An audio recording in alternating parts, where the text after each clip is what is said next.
Hello बच्चों, कैसे हो आप सभी लोग। आज वेलकम टू माय चैनल शिवाय एकेडमी। एंड आज का जो हमारा टॉपिक रहेगा force and law of motion से रहेगा। ठीक है बच्चों।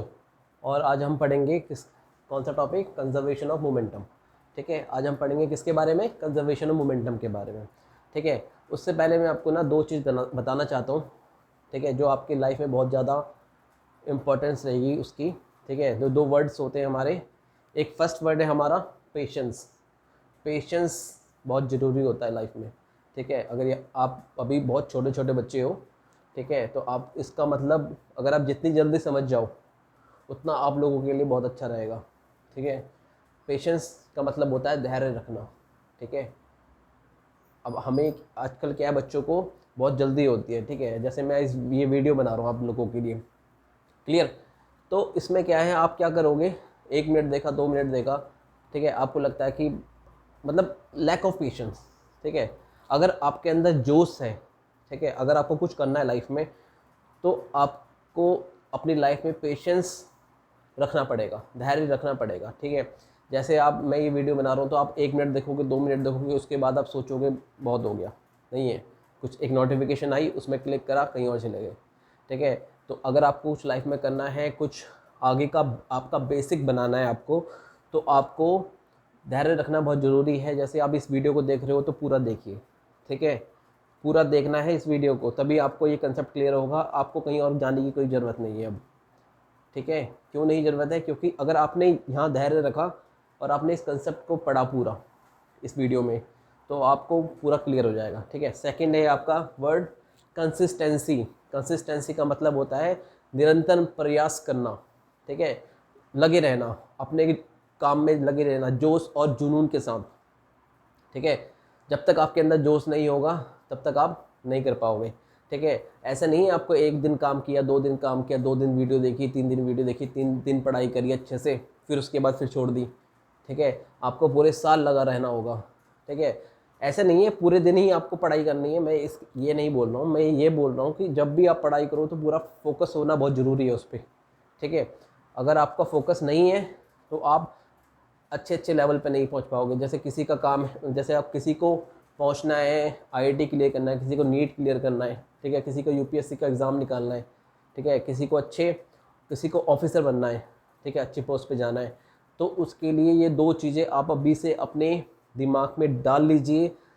अगर ये दो चीज़ें आपकी लाइफ में अभी आ जाएंगी तो आपके लिए बहुत ही अच्छा होने वाला है। ठीक है, तो इस पर फोकस करिए, इस पर सोचिए, इस पर विचार करिए। ठीक है, अब हम अपना टॉपिक स्टार्ट करेंगे, अपना लेक्चर स्टार्ट करेंगे, किस पे रिलेटेड है, हमारा कंजर्वेशन ऑफ मोमेंटम पे रिलेटेड है। ठीक है, और ये वीडियो क्लास 9th के बच्चों के लिए, और जो साइंस से प्यार करते हैं, साइंस एंड टेक्नोलॉजी से प्यार करते हैं, कुछ नई चीज़ें सीखना चाहते हैं, तो उनके लिए भी बहुत अच्छा इंपॉर्टेंट लेक्चर है, बहुत इंपॉर्टेंट अच्छा टॉपिक है। ठीक है, चलो बच्चों हम स्टार्ट करते हैं आज का टॉपिक, कंजर्वेशन ऑफ मोमेंटम। ठीक है, और एक और चीज़ है, ये आपको दिख रहा होगा यहाँ पर रेड रेड कलर का, ये क्या है, हमारी कार। ठीक है, जहाँ भी हमारा मोशन आता है वहाँ पर हम, जो हमारे दिमाग में आता है वो क्या आता है, कार से रिलेटेड समथिंग आने लगता है। तो मैं इसलिए आपके लिए दो कार लेके आया हूँ। इसमें क्या बताऊँगा मैं आपको, कंजर्वेशन ऑफ मोमेंटम बताऊँगा। अभी हम इसका यूज़ करेंगे। पहले सपोज करते हैं, अभी हम जो पढ़ रहे हैं कंजर्वेशन ऑफ मोमेंटम, सपोज दो बॉडी ली हमने, इसका ये दो कार है, ठीक है, इसका मास ए है, इसका मास बी है। ठीक है, और ये कुछ वेलोसिटी से चल रही है। ठीक है, जब ये कुछ स्टार्टिंग में कुछ वेलोसिटी से चलेगी तो उसको कौन सी वेलोसिटी बोलेंगे, इनिशियल वेलोसिटी बोलेंगे। कौन सी वेलोसिटी बोलेंगे, इनिशियल वेलोसिटी बोलेंगे। क्लियर, यहाँ तक तो क्लियर है आप लोगों को। जो स्टार्टिंग में जो वेलोसिटी होती है, जैसे ये एक के पीछे एक जा रही है, ठीक है, तो कौन सी वेलोसिटी से जा रही है, ये इनिशियल वेलोसिटी से जा रही है।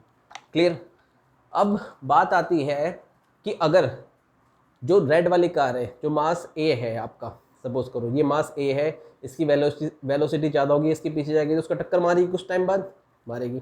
ठीक है, सपोज करो इसका टक्कर हो गया। ठीक है, अब इसके बाद क्या होगा कि इसमें क्या होगा, क्या होगा, क्या होगा, मोमेंटम आएगा। ठीक है, दोनों बॉडी में क्या आएगा, मोमेंटम आएगा। अभी मैं आपको समझाऊंगा। इससे पहले मेरा जो टॉपिक था मोमेंटम का भी टॉपिक मैंने समझाया आपको। अगर आपको अभी नहीं समझ में आ रहा है तो उस वीडियो को ज़रूर देखना। ठीक है, बाकी मैं आपको बेसिक चीज़ें भी बता दूंगा। ठीक है, अब जैसे ही इस पर टक्कर लगेगी तो इसमें क्या होगा, ट्रांसफ़र ऑफ एनर्जी होगा। क्या होगा? Transfer of energy. एनर्जी मतलब ट्रांसफ़र ऑफ मोमेंटम, ठीक है, ट्रांसफ़र ऑफ मोमेंटम होगा, ठीक है। अब ये जाएगा, अब ये दोनों क्या होंगी, फिर इसने स्पीड पकड़ ली, ठीक है, कुछ ना कुछ मूवमेंट होगा, मतलब कंजर्व मोमेंटम में ट्रांसफ़र हो जाएगा, ठीक है। फर्स्ट जो मास ए रहेगा वो सेम रहेगा, मास बी तो सेम रहेगा, क्योंकि हमारा जो मास रहता है वो कांस्टेंट रहता है। क्लियर? मास क्या होता है हमारा? कांस्टेंट होता है, ठीक। बट जो ये इसके बाद जो टक्कर लगने के बाद, कोलिजन लगने के बाद क्या होगा, इसमें एक वेलोसिटी अटेन करेगा, दोनों दोनों जो हमारी कार है क्या करेंगी, वेलोसिटी अटेन करेंगे, उसको बोलेंगे हम फाइनल वेलोसिटी। इसकी होगी वी ए, इसकी होगी वी बी। हम इसको, हमने क्या किया है, सपोज किया है कि इसकी वी ए है, इसकी वी बी है, ठीक है। तो हम इसी का ही आज पढ़ेंगे, कंजर्वेशन ऑफ मोमेंटम के बारे में। मोमेंटम किस तरीके से कंजर्व रहता है। कंजर्वेशन का मतलब क्या, देखो इसमें दो वर्ड है हमारे, कंजर्वेशन, ठीक है, और दूसरा है हमारा मोमेंटम। कंजर्व का मतलब होता है कोई भी चीज़ कंजर्व रहे, ठीक है, कहीं भी उसका लॉस ना हो, ठीक है। जैसे हमने इससे अभी हमारा और भी जैसे टॉपिक होता है, कंजर्वेशन ऑफ एनर्जी होता है, ठीक है। तो उसमें क्या रहती है, हमारी कंजर्व रहती है एनर्जी, ठीक है। जो हमारे पास आई हमने उसको प्रॉपरली यूज़ करा, तो उसका मतलब है कि जो हमारे पास एनर्जी आई हमने इसको क्या करा, प्रॉपरली यूज़ करा, कुछ वेस्टेज नहीं हुआ, ठीक है। तो हम वही पढ़ेंगे, कंजर्व बिफोर कॉलिजन और आफ्टर कॉलिजन मोमेंटम जो रहता है वो सेम रहता है। जो बिफोर कॉलिजन मोमेंटम होगा, जैसे पहले जो चल रहा था इसकी इनिशियल वेलोसिटी, मोमेंटम एक्चुअल में होता क्या है, मोमेंटम होता है मास इनटू वेलोसिटी, ठीक है। मोमेंटम क्या होता है आपका, मोमेंटम होता है आपका, अगर हम पी से डिनोट करते हैं इसको, मोमेंटम होता है मास इनटू वेलोसिटी, ठीक है। अगर इसका क्या है, अगर हम पहले की बात करेंगे, पहले मोमेंटम की बात करेंगे, इनिशियल मोमेंटम, तो उसका मास, इसका क्या होगा, फर्स्ट बॉडी जो हमने सपोज करी है उसका मोमेंटम क्या होगा, जो हमने फर्स्ट बॉडी जिसका मास है ए, ठीक है, जो बॉडी ए है आपका उसका मास क्या होगा, एम ए, तो उसका मोमेंटम क्या हो जाएगा, एम ए इंटू यू ए, ठीक है। इनिशियल मोमेंटम की बात चल रही है अभी, इनिशियल, अभी टक्कर है नहीं है, अभी इनिशियल मोमेंटम की बात चल रही है, ठीक है। इसका हो जाएगा आपका M B into U B. Clear? तो अब सेकंड वाला जो ऑब्जेक्ट रहेगा, सेकंड वाली हमारी कार थी, वो ऑब्जेक्ट बी है, ठीक है, ब्लैक वाली जो हम बात कर रहे हैं, ठीक है। उसका मोमेंटम क्या होगा, M B into U B, mass into velocity होता है मोमेंटम, मास इंटू वेलोसिटी। अगर हम इनिशियल वेलोसिटी की बात कर रहे हैं तो हम किससे डिनोट करेंगे, यू से डिनोट करेंगे। इनिशियल वेलोसिटी को किससे डिनोट करते हैं, यू से डिनोट करते हैं। क्लियर बच्चों? अब जब ये कोलिजन होगा, अब यहाँ क्या हो गया है, कोलिजन हो गया आपका, ठीक है। ये कोलिजन होने के बाद अब दोनों बॉडी में क्या होगा, आफ्टर मोमेंटम आएगा, ठीक है। दोनों बॉडी में क्या हो जाएगा, अब डिफरेंट मोमेंटम आएगा, बट जब हम दोनों को मोमेंटम को ऐड करेंगे वो किसके एक बराबर होगा, वो होता है बिफोर कोलिजन के मोमेंटम के बराबर होगा। यही होता है हमारा कंजर्वेशन ऑफ मोमेंटम, ठीक है। मतलब ये है आपका जो पहले कोलिजन से पहले जो मोमेंटम था दोनों बॉडी का, और जो आफ्टर कोलिजन था मोमेंटम, वो दोनों क्या होंगे, इक्वल होंगे। क्या होंगे, इक्वल होंगे। क्लियर? तो इसमें मैं बात कर रहा हूँ, अब देखो अगर दो बॉडी टकराती है, अगर उसके बीच में कोलिजन होता है, तो जैसे आपकी ए बॉडी है, ये बी बॉडी है, ठीक है, इसने इसको टक्कर मारी, तो इसने क्या करा, वो कुछ फोर्स लगाएगी इस पर, ठीक है, जिसकी वजह से क्या होगा, मोमेंटम होगा, ठीक है।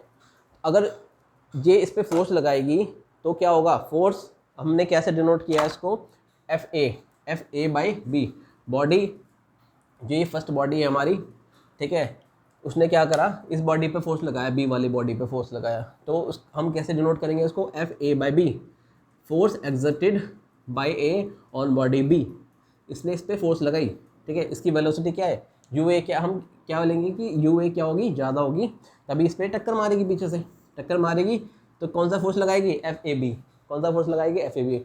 हमने क्या से डिनोट करा है, force exerted by a body A on body B. Clear? अब हम बात करते हैं, ये इसने इस पे फोर्स लगाया, तो हमने न्यूटन का थर्ड लॉ पढ़ा था, to every action there is an equal and opposite reaction. अगर बॉडी ए ने अगर इस पे टक्कर मारी है तो ये भी कुछ ना कुछ रिएक्शन देगी, जो क्या होगा, सेम मैग्नीट्यूड का होगा। ये बताया था किसने, ये बताया था न्यूटन के थर्ड लॉ में, न्यूटन सर ने बताया था, ठीक है। तो अब हम जो बात कर रहे हैं, जब इस पे ये फोर्स लगेगा, क्लियर, जब जब ये इस पर फोर्स लगाएंगे तो ये जो ए बॉडी है वो बी पे लगाएगी ए बी, और जो बी वाली बॉडी वो ए पे लगाएगी बी ए। क्लियर, यहाँ तक समझ में आया? तो अब according to Newton third law क्या होता है, मैंने इसमें लिखा भी है आपका, the force exerted by the, दिख रहा है आपको बच्चों, कि force exerted by the ball A on board B, ये है कौन सा फोर्स है हमारा, एक्शन फोर्स है। कौन सा फोर्स है हमारा, एक्शन फोर्स है। क्लियर, अब body B A exerted by A B on ball A, ये कौन सा फोर्स है, ये रिएक्शन फोर्स है। मतलब न्यूटन का थर्ड लॉ है, एक्शन होगा कहीं तो रिएक्शन भी मिलेगा, वही चीज़ बताया है यहाँ पर। ठीक है, तो हम इसको कैसे मैथमेटिकल टर्म में कैसे लिखेंगे, इसको F A B equal to minus F B A. ठीक है, माइनस इंडिकेट करता है अपोजिट साइन को। ठीक है, जो इसने फोर्स लगाया इसको, ठीक है, जो इसने एफ ए बी ने फोर्स लगाया बी ए को, तो ये बी ए वाला भी जो मतलब बॉडी बी फोर्स लगाएगी ए को। क्लियर, यहाँ तक समझ में आया? ठीक है ना, ये होता है न्यूटन का थर्ड लॉ। क्लियर, ये कौन सा लॉ है, न्यूटन का थर्ड लॉ। क्लियर, अब हमने जो सेकंड लॉ में पढ़ा था, the rate of change on momentum is directly proportional to their masses, is directly proportional to their, the rate of change of momentum is directly proportional to the force applied, sorry, the rate of change of momentum is directly proportional to the force applied. Clear, यहाँ तक समझ में आया? अब देखो, हमें ये पता है कि कहाँ से हमें क्या मिला था, एम ए, हमने सेकंड लॉ में पढ़ा था। अगर आपको थोड़ा सा डाउट लग रहा है कि एम ए आया कहाँ से, तो मैंने एक लेक्चर दिया था इस पे, न्यूटन के सेकंड लॉ पे, तो आप उसको ज़रूर देखिए, तभी आपको पूरा क्लियर हो जाएगा। वैसे फोर्स का होता है फॉर्मूला एम इन टू ए, वो कहाँ से आया, वो आया न्यूटन के कहाँ से, सेकेंड लॉ से। ठीक है, इसका मतलब होता है rate of change of momentum is directly proportional to force. वो कौन बताता है, न्यूटन सेकंड लॉ में न्यूटन सर ने बताया है। क्लियर, अब जो हम इसमें यूज़ करेंगे आपका, वो करेंगे वही आपका सेकंड लॉ। ठीक है, तो हम इसको लिख सकते हैं M A equal to minus of M A B A, मतलब जो उसका जो इनिशियल फोर्स थी, जो ए ने फोर्स लगाई है बी पे और बी ने जो फोर्स लगाई है, वो दोनों क्या होंगे, सेम मैग्नीट्यूड के होंगे और बट अपोजिट डायरेक्शन में होंगे, ये बताया है। अब हम इसको लिख सकते हैं, ए को हम क्या लिख सकते हैं, ए को लिख सकते हैं हम क्या लिख सकते हैं, ए को हमें ये पता है, एक ए होता है आपका v minus you upon T. ठीक है, क्या होता है, v minus you upon T. Clear, ये होता है एक्सेलरेशन, क्या होता है आपका, rate of change of velocity, उसको बोलते हैं हम एक्सेलरेशन। तो v होता है फाइनल, u होता है इनिशियल और t for time period. Clear, अब इसमें जो बात चल रही है हमारी, हम क्या बोल रहे हैं इसमें बोल रहे हैं हम rate of change of momentum. अब rate of change of momentum क्या होता है, rate of change of momentum होता है mass into velocity, initial velocity उसके बाद फाइनल वेलोसिटी। क्लियर, अब final momentum minus initial momentum upon T, उसको बोलेंगे हम rate of change of momentum. ठीक है, final momentum minus initial momentum divided by time period, उसको बोलेंगे हम क्या बोलेंगे, उसको हम rate of change of momentum, जो किसके प्रोपोर्शनल होता है, फोर्स के इक्वल होता है, इस फोर्स के इक्वल होगा। ठीक है, मतलब हमने क्या पढ़ा था, फोर्स जो होता है किसके प्रोपोर्शनल होता है, D P upon D T के, ये होता है rate of change of momentum, rate of change of momentum. Clear, तो ये है आपका सेकेंड लॉ से आया। तो हमने फर्स्ट लॉ, सेकेंड लॉ और थर्ड लॉ का दोनों का यूज़ करके हमने ये इसका डेरिवेशन किया है, इसका डेरिवेशन किया है कंजर्वेशन ऑफ मोमेंटम का। क्लियर, अब हमने क्या किया, इस ए की जगह जो हमारा ये ए था, यहाँ पर हमने ए की जगह क्या रख दिया, V A minus U A upon T, final जो बॉडी, फाइनल जो वेलोसिटी थी ए बॉडी की minus initial velocity upon time period. ठीक है, अपॉन टाइम। क्लियर, ये है आपका M B mass of second body, उसको कैसे लिखेंगे, final velocity minus initial velocity upon time. ठीक है, इसमें जो टाइम पीरियड होता है ना, ये बहुत इंस्टेंटेनियस टाइम पीरियड होता है, दोनों का जो इसमें टाइम होगा वो दोनों सेम होगा, इसलिए मैंने क्या किया है इसमें इस टी से इस टी को कट कर दिया। ठीक है, ये बहुत इंस्टेंटेनियस होता है रिएक्शन, जो आपको एक्शन और रिएक्शन होता है ना, थर्ड लॉ मैंने आपको इससे लेक्चर में बताया है कि कौन सी रिएक्शन कौन सा बहुत ही इंस्टेंट होता है। ठीक है, इसमें ऐसा नहीं है आपको टाइम लगेगा। ठीक है, ये बहुत ही इंस्टेंट होता है, जो इनिशियल टाइम था वही हमारा फाइनल टाइम रहेगा। ठीक है, तो इसमें टी क्या रहेंगे, दोनों सेम रहेंगे। क्लियर, अब बात आती है, हम इसको क्या करेंगे, आप क्रॉस मल्टीप्लाई तो आप कर सकते, मतलब इसको कर सकते हो, एम ए की आपने मल्टीप्लाई करी तो हमारी ये इक्वेशन निकल के आई। Clear, M A V A minus M A V U A equal to, ये माइनस साइन है यहाँ पर, ठीक है, ये कौन सा साइन है, माइनस, तो माइनस के अंदर करेंगे तो ये हो जाएगा प्लस आपका M B U B. Clear. अब यहाँ से जब यहाँ पर आएंगे हम तो हमारा क्या निकल के आया, इसने क्या क्या दिया हमें, क्या स्टेटमेंट दिया, एम ए यू ए मतलब mass of body A into initial velocity of A plus mass of B plus into initial velocity of B equal to, मतलब जो हमारा इनिशियल मोमेंटम है ये कौन सा हमारा मोमेंटम है, बिफोर मोमेंटम, कोलिजन से जो पहले मोमेंटम था वो निकल के आ गया हमारा। ठीक है, कोलिजन से पहले जो मोमेंटम था वो है हमारा एम ए यू ए, मतलब फर्स्ट बॉडी का जो मास है। ठीक है, फर्स्ट बॉडी का जो मास रहेगा वो क्या रहेगा हमारा, M A into U A, first body का सॉरी जो मोमेंटम रहेगा हमारा क्या रहेगा, मोमेंटम जो रहेगा M A U A plus M B, और सेकेंड बॉडी का मोमेंटम रहेगा, दोनों इक्वल टू होगा फाइनल मोमेंटम के। ठीक है, it means momentum before collision equal to momentum after collision. Clear, momentum before collision equal to momentum after collision. Clear, तो ये बताता है हमारा कंजर्वेशन ऑफ मोमेंटम। इसमें देखो ये कंजर्व है। ठीक है, जो पहला मोमेंटम था वो आपका बाद में भी आपका मोमेंटम सेम रहा, मतलब जो दोनों का सम था। अगर फर्स्ट बॉडी की बात करें जो इनिशियल चल रही थी, ठीक है, जब ये फर्स्ट बॉडी की बात करें जो इनिशियली चल रही थी, इसका जो मोमेंटम है, ठीक है, इसका इन दोनों का मोमेंटम है, कोलिजन के बाद जो मोमेंटम इन्होंने गेन किया उन दोनों का सम क्या होगा, दोनों बॉडी के मोमेंटम का सम क्या होगा, दोनों का इक्वल होगा। ये हमारा पता चलता है किससे, कौन से डेरिवेशन से, कौन से लॉ से, कंजर्वेशन ऑफ मोमेंटम से। क्लियर। अब यही चीज़ मैंने आपको स्टेटमेंट में दे दी यहाँ पर, जैसे आपको दिख रहा होगा यहाँ पर the sum of momenta, momenta होता है मोमेंटा, हमने मोमेंटम क्यों नहीं लिखा, हम अगर दो बॉडी की बात करते हैं तो प्लूरल वर्ड आ जाता है मोमेंटम, मतलब मोमेंटम का जो प्लूरल वर्ड होगा वो क्या होगा, मोमेंटा कहते हैं उसको। ठीक है, समझ में आया, क्लियर। तो of an two object before collision is equal to the sum of momentum after the collision before, providing there is no external force unbalanced force, there is no external unbalance force acting on them, कोई हमारी अलग से कोई force इसमें act नहीं होनी चाहिए। Clear, अगर कोई और फैक्ट फोर्स एक्ट होगी तो ये कोलिजन जो हमारा हमने बिफोर कोलिजन आफ्टर कोलिजन पढ़ा है मोमेंटम का, वो फॉलो नहीं करेगा। क्लियर, तो इन दोनों में क्या रहता है आपका, बिफोर कोलिजन और आफ्टर कोलिजन क्या होना चाहिए, कोई और फोर्स एक्ट नहीं होनी चाहिए उसमें। क्लियर, तो अब हम इस लॉ को बोलते हैं law of conservation of momentum. इस लॉ को क्या बोलते हैं, law of conservation of momentum. दोबारा से बताओ आपको, देखो the sum of momenta, momenta मतलब प्लूरल, ठीक है, किसका प्लूरल होता है, मोमेंटम का प्लूरल होता है। ठीक है, the sum of momenta of a two object before collision is equal to the sum of the momenta after the collision provided there is no external unbalance force acting on them. Acting on them मतलब उन body पे कोई और force act नहीं होनी चाहिए।